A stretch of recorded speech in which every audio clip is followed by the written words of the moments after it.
უცხოეთში მკურნალობის გადაწყვეტილებას ყოველწლიურად სულ უფრო მეტი ქართველი იღებს. სამედიცინო სფეროში დასაქმებულების დაკვირვებით ქვეყნის ფარგლებს გარეთ მკურნალობისთვის უმეტესად ონკოლოგიური დაავადების მქონე პაციენტები მიდიან. მაშინ როცა წინა წლებში ასეთ არჩევანს კარდიოლოგიური დახმარების საჭიროების მქონე პაციენტები აკეთებდნენ.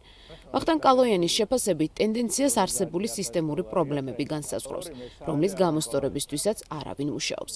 ჯანდაცვის სპეციალისტის თქმით, სახელმწიფო მოქალაქეებს საზღვარგარეთ მკურნალობის დაფინანსების პროგრამებს თავაზობს, თუმცა სამედიცინო სერვისების ხარისხის ზრდაზე არ ზრუნავს, რაც პრობლემას ვერ გადაჭრის.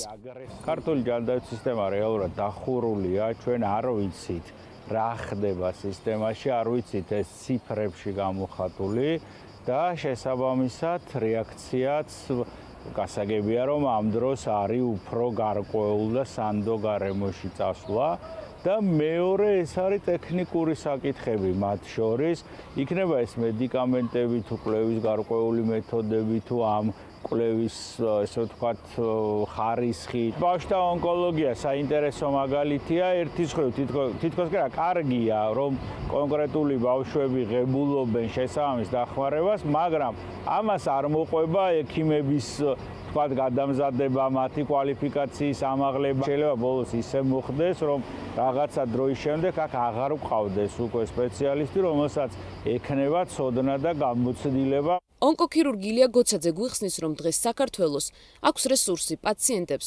ონკოლოგიური მიმართულებით ხარისხიანი სამედიცინო სერვისების შესთავაზოს, თუმცა მისი შეფასებით პროცესებში აუცილებელია სექტორში არსებული რეალობის შეფასება მოხდეს და ამ რესურსის შესახებ ინფორმაციას პირველ რიგში ჯანდაცვის სამინისტრო ფლობდეს.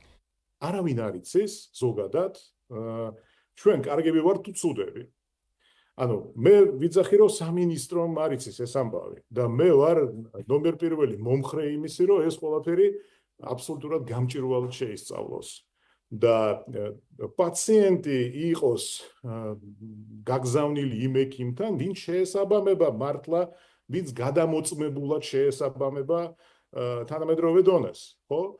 თუ სადმე გვიჭირს ჩემის აზრით, სჯობს რომ ფული კი არ გადაუხადოთ პაციენტს და გავაგზავნოთ ეს ფული სხვა ქვეყანაში. მოვიწვიოთ შესაბამისი სპეციალისტები, მათ გადაუხადოთ ჩვენს ქვეყანაში ფული და თუ რამეში გვიჭირს, რამეში გამოცდილება თუ არა გვაქვს, ჩამოსულმა ექიმმა გვასწავლოს ჩვენ, გაგვიზიაროს გამოცდილება, რომ ჩვენ დავეხმაროთ უკეთესად პაციენტს. ილიას უნივერსიტეტის ასოცირებული პროფესორი და ჯანდაცვის ექსპერტი ნინო მირზიკაშვილი გვეუბნება, რომ პრობლემა დაუყოვნებლივ მოსაგვარებელია, რადგან თუ პაციენტების გადინება უსასრულოდ გაგრძელდა, თანხა, რომელიც შეიძლება ადგილობრივად სექტორში არსებული პრობლემების მოსაგვარებლად გამოვიყენოთ, სხვა ქვეყნებში დაიხარჯება. ეს აღარ არის როგორც ადრე იყო ერთეული შემთხვევები, ან მხოლოდ გართულებული დიაგნოზები, ან თუნდაც მხოლოდ ონკოლოგია. დღეს ძალიან ბევრი მიმართულებით და არა მხოლოდ ონკოლოგიის მიმართულებით პაციენტები ცდილობენ მოიძიონ თუნდაც ალტერნატიული შესაძლებლობები, სადაც უკეთეს სამედიცინო მომსახურების ხარისხს მიიღებენ. საქართველოსთვის რა თქმა უნდა ძალიან ცუდია და ერთი რომ ამას აქვს ფინანსური უარყოფითი ეფექტი. დღეს ბევრი ექიმი მაგალითად ანიჭებს უპირატესობას გააგზავნოს პაციენტი თურქეთში, ვიდრე ვთქვათ თავად უმკურნალოს მას და ვთქვათ თუნდაც ოდნავ გართულებული შემთხვევა და თავიდან აირიდოს ზედმეტი ასე ვთქვათ ჭყალებში თავის ტკივილი. მნიშვნელოვანია რომ რაღაცნაირად სახელმწიფო პოლიტიკა იმდენად შეიცვალოს, რომ რესურსი ფინანსური დარჩეს აქ და განვითარდეს ადამიანური რესურსი ექიმების და ექთნების. საქართველოდან საზღვარგარეთ პაციენტების გადინების მზარდ დინამიკაზე მიუთითებს TBC კაპიტალის სექტორული კვლევა, რომლის მიხედვითაც ყველაზე მეტი თანხა 45 მილიონამდე დოლარის საზღვარგარეთ მკურნალობაში საქართველოს მოქალაქეებმა 2022-23 წლებში დახარჯეს. საინვესტიციო ბანკის შეფასებით, არსებული მონაცემები უცხოურ ჯანდაცვის სერვისებზე მზარდ დამოკიდებულებაზე მიანიშნებს. 24 წელს ჯანდაცვის სერვისების იმპორტი იყო 33.6 მილიონი დოლარი.